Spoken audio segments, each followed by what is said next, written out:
Hey everybody, how's it? Aloha. Okay, this morning we're starting off with Avenged Sevenfold, Almost Easy. Never heard this track.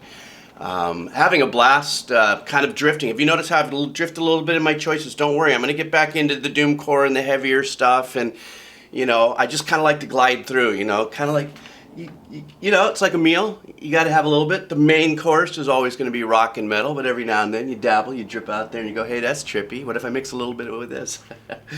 Anyhow, I want to thank you guys for hanging out, for your comments.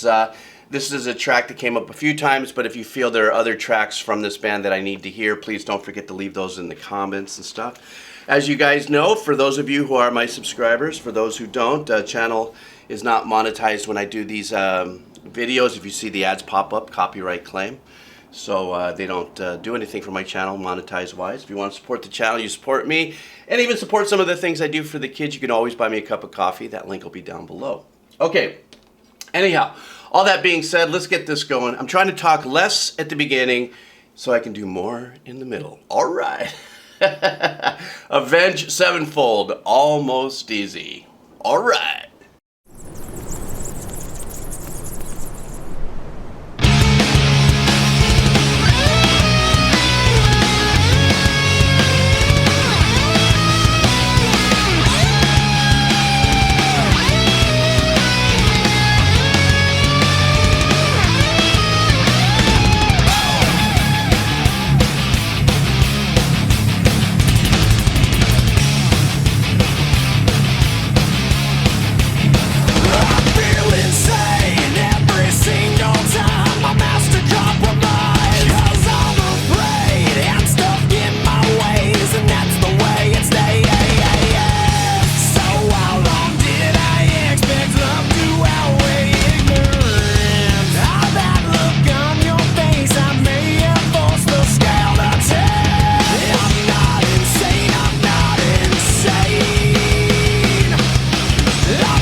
Wow, this is super powerful. A lot of shifting going on in this song, and I really dig that little these phrases that keep coming at us. Obviously, we're just a minute and a half into this, or a minute 17 into the song, and in and out of the hook already. Which you know, when you're in the record business and stuff, and you're writing music, you know, and a record company is, you know, got their claws out there over you. You have an A&R guy and stuff. You're producing tracks that are radio friendly. Now, I don't know exactly when this track was released. It says 2009 here on YouTube, but I'm sure it's a little earlier. It's constructed perfectly as far as songwriting construction for radio play. You know, there's a saying we used to have, in it with a minute to win it, you know, because of radio play. Okay, down in the music. I love the opening had multiple little hooks in it. There was a piano in there, so I'm assuming, I'm not really watching the video much, but there's a keyboardist in the band, and that had a really cool little sub hook going on in there. Then you had the power, you know, chords happening, and then you had another melody, kind of a lead guitar kind of vibe through that. Then the hook comes in. Ooh, who's the drummer? The drummer is absolutely mental. That is killing, and I love the kick sound. You know how I am about the kick? You know, I'm kind of a goober for the kick and stuff, and I'm a goober for the bass. And when those two lock up, it's earth-shattering bomb magic right there. But I love his phrasing that he's doing. He's in and out of his super fast 16th, you know, and I like that kind of stuff. It's not to say that, you know, bands that do that all the way through or hold 16 bars or 32 bars of, you know, complete rat-a-tat isn't super cool, but I just like the way rhythmically this takes you in and out, in and out, in and out.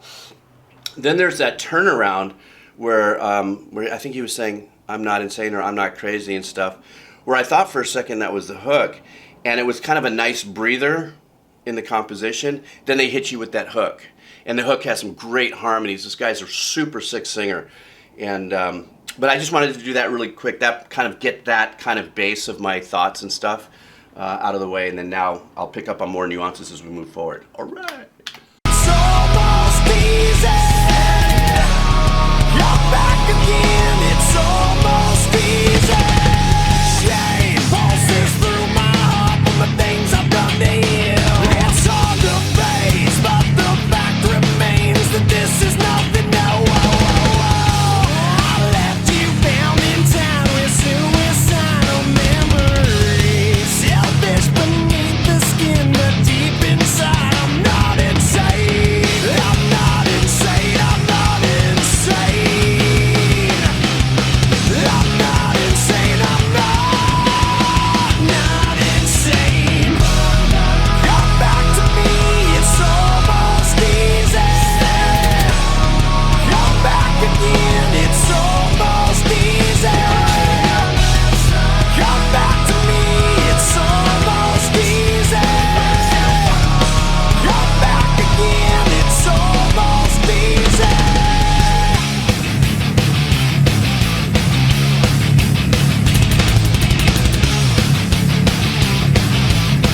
switching around in their phrasing once again. You know, they don't stay with anything repetitive too much.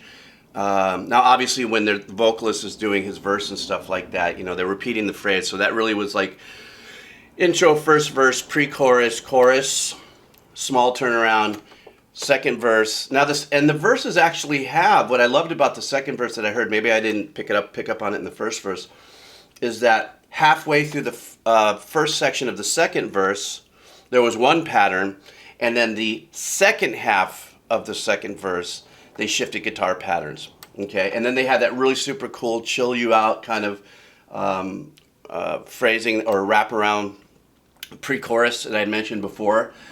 And then you know what's really cool is when the hook comes in, it's kind of like ice pack on a wound kind of vibe, even though that's the hook and it's very powerful. It's just you've got this full grinding going forward, you know, chugging, and the drummer's killing it, bass player's killing it, vocalist is just absolutely mental, he's killing it. And then the chorus comes and it kind of goes, hey, kind of hits you with the really nice harmonies and stuff. Just a nice kind of reset, you know. Usually the chorus is this big, super powerful, you know, it's this big, it's a crescendo of arrangements and stuff that hits you up in the chorus. But I kind of like how this journey's been like, whoa, this is really cool. Whoa, this is up here. And that kind of construction, songwriting, and composition is fun, and it takes a lot of time to do it. You know, there's not like, hey, let's write a song, guys. You know, 20 minutes later, you got this. So there's a lot of construction going on in here. So and the double time, when the drummer kicks in the double time, that's part of that up and down journey. Solo was great. The solo had space in it, and I love solos that actually have space in it, you know, so it's not a solo that's connected from the start to the end with constant going. You know, he flared, did some really great stuff. The solo tone was, I loved it, but I like the space in between it. That's just me, that's just the personal thing, you know, so here we go.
You know, there was something I wanted to kind of say again really quick. When I was saying in the solo, I was talking about space. I wasn't talking, I should have been a little more clear.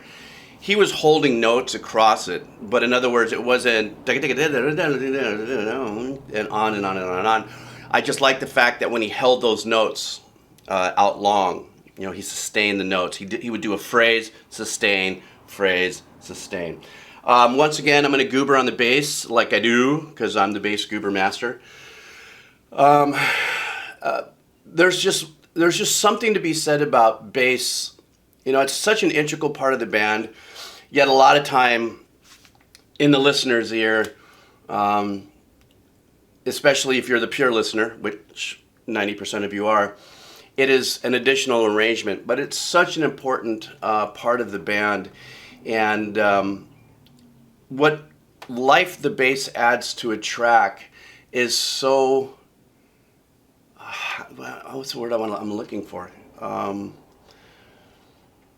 It's so uplifting in the sense that you know, basses in a lot of times will follow chords in unison and changes and stuff, but it's the wraparound phrasing of bass players that really add this wonderful rhythmical, melodic rhythmical power, and they live in their own pockets sometimes. So yeah, they're following the bass. I mean, they're following chords and you know, setting usually a rhythmical vibe as well with the kick drum and the drummer. But a lot of times, it's almost like if you listen to a drummer when a drummer has fills, a bass player a lot of times has fills. You know, I would call them phrasing. So in other words, you know, for you who's the pure listener, you're hearing the drums, and you feel that something's going to happen, and that's when the drummer does some kind of a fill, the tom-toms, and the, you know, gets really creative at the end to bring you back down to that one position. Well, bass players do that a lot, and you'd be surprised how many times that happens, and it's this unbelievable support, melodic support at the bottom that is just being fed into your soul. It's not as obvious as a lead singer or a lead guitar, you know, but it's so there and it's so important. I heard him do that quite a few times to that, and that was just absolutely sick. So anyhow, Avenge Sevenfold, jeez. The older I get, the better I was. Almost easy. Thanks a lot for hanging out. I have another one coming up a little later. I want to thank you for your support. Buy a cup of coffee if you think so fit. That's great. The link will be below.